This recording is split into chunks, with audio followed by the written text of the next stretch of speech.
We finally got these variable dice thing. Okay, so I think I make one of these. 2 a month, I might as well do this, right? This is free.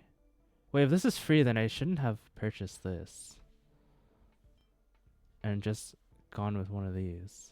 Because I can guarantee use this on a 5 roll artifact where this won't guarantee generating one. But at the same time, this can create an artifact on a new set that I don't already have. So this kind of loses value in the long run. Well, not loses value. It'll always have value. But like when new sets come out, this won't be as valuable as having something like this. But once you already farmed enough of a set where you have 5 rollers, like when you have like not 5 rollers, when you have like the 4 stat line pieces, you can use this to keep re-rolling. I'll make a 1. Okay, so I can still make 1 more. Now I have 4 of these, so I can do a double liner if I wanted to. So I don't want to touch any of my current Jade relics because I don't want to screw up this ratio. Well, actually, if I change to this, I get slightly closer to 100. But I lose crit damage. So these two rolled the same amount into a crit. This is 11, 27, like around 27 CV. This one is 5. This one has higher CV. Oh, this is super low rolled. So it's around 5 each. I think rerolling this will improve no matter what.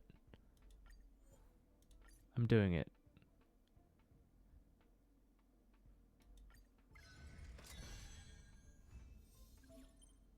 Okay. So we got a 4 roller. Use the new stats.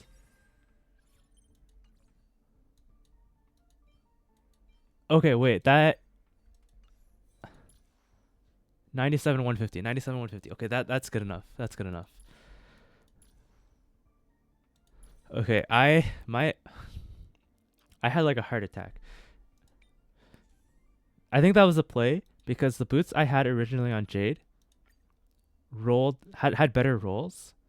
This is like 27 CV, 27.6. And then the boots that I re-rolled low rolled the hell out of their rolls. So if I wanted to keep a boot, it would be this one because this one high rolled a little bit. And then now that I re-rolled this one, I think the rolls are actually pretty high now. Because this one from 5.5 to 6.1, this one from 15 to 23. So I basically gained 1 CV here, and I gained like 8 CV here. So I gained like 9 CV out of this. I lost break effect, but that's okay. So now 97 150. I think my Jade is pretty much good to go. I don't think I'm going to spend any more resources on her. I still have 1 variable dice left, but I'm going to save it for now because none of my characters need one. I think with Blade, I'm going to continue farming this set, so I don't need to use variable dice yet. It's just because I'm done farming Quantum, so if I'm going to get new pieces for this set, it's probably by crafting or by rerolling. And since I already have shoes that have potential to get like me crafting a better shoe than this is really low chance because this is a four liner. So over time I might just re-roll something like this, especially because this is a relic set I won't actively farm. But for Blade, I'm still actively farming this set. So there's no point in me crafting or re-rolling on a set I'm still farming because I might just drop a piece that's pretty good. I don't think it's actually worth using the variable dice on this because you can still craft them really easily without expending any materials. Okay, yeah, so I think I've understood how to use your variable dice.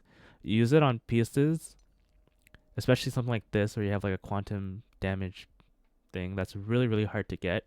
And in order to craft one would require too many resources. So if you happen to already have one that rolled poorly, you keep it and then you re-roll it. And you don't really want to use it on these because it's pretty easy to keep generating them, and you don't want to use it on a set you're still farming. At least that's how I'm going to go about it. All right, we're going to synthesize a piece here. I think it's a speed one, right? Okay, let's try this out. Speed with crit damage. Only uses one. Wait, I don't want to confirm yet.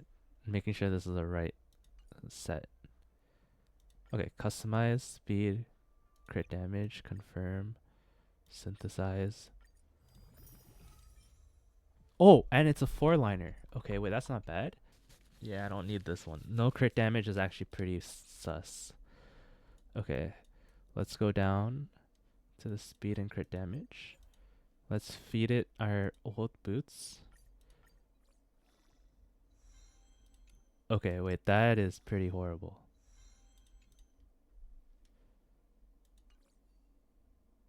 Okay, that was kind of a waste. Alright, I kind of got unlucky here. So something like this is actually not worth rerolling because rerolling costs 3 of your self-modeling resin, whereas crafting a new one of these only uses 2. So I can just craft another one for 2. I think you want to reroll the ones that cost 5. So I'd say something like this, where you have wind damage boost and crit rate, crit damage. To craft something like this, you would need a self-modeling plus 4 of the blue things, wishful. And so if you wanted to make a new piece like this, it would cost 5 like self-modeling.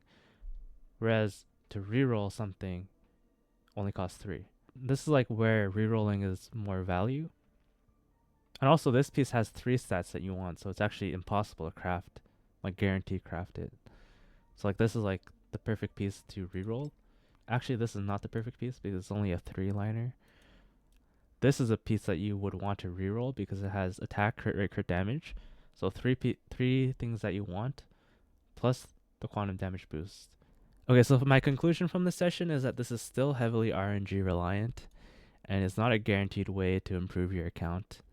But it is pretty scary because you're using like these very precious resources, and there's a chance that it won't even do anything. If you want to maximize them, I would say you don't want to use any of your wishful or variable or whatever on these heads and hands, just because these are so easy to just fish for. Because like usually when you're farming a new set, you get good head pieces and good hand pieces first, and it's always the chest piece or the boots that are harder because not only do you need the right substats, you also need the right main stat. So you need multiple things going right for you. In my mind, I would say the best use of crafting is still like a crit damage piece with crit rate, and you just do that. Because specifying multiple stats costs more than double. Like, even if you were to do like attack percentage and crit rate or speed and crit rate, you could still get scammed with a 3-liner. Whereas if you just did this, if you got a 3-liner, that's fine. If you got a 4-liner, I actually think I would rather take a 4-liner of crit damage, crit rate alone, and then like 3 random ones, just because it gives you more chances to hit crit rate. Whereas if you started with a 3-liner, but you had speed and crit rate, sure, you might have 2 things that you would want, but I think ideally something like this, you want it to go into crit rate regardless, as like the best piece would probably all go into crit rate. Unless you're in a weird situation where you're already capped on crit rate, and then in that case, your relics are so good you don't even need to listen to me. But I think this is like the best way going forward for using your self-modeling. It's like the specific scenario of a crit damaged body and a crit rate piece. Or if you're using a character that really, really wants crit rate and your substats aren't good enough to cap it out on the other pieces, then you would do crit rate with crit damage. So it's just like one of these, one or the other. I think this is a very efficient use of your 1-to-1.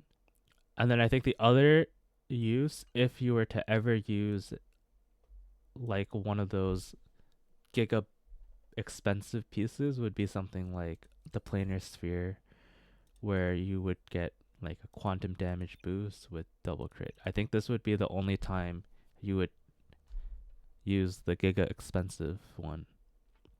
Just because getting something like this would take forever. One of the other uses of this that I mentioned in like a video I made in the past would be something like a broken keel link rope where you have energy regenerate and then speed. For a support set, if you wanted to get it going, I think this is one of the best ways to get it going.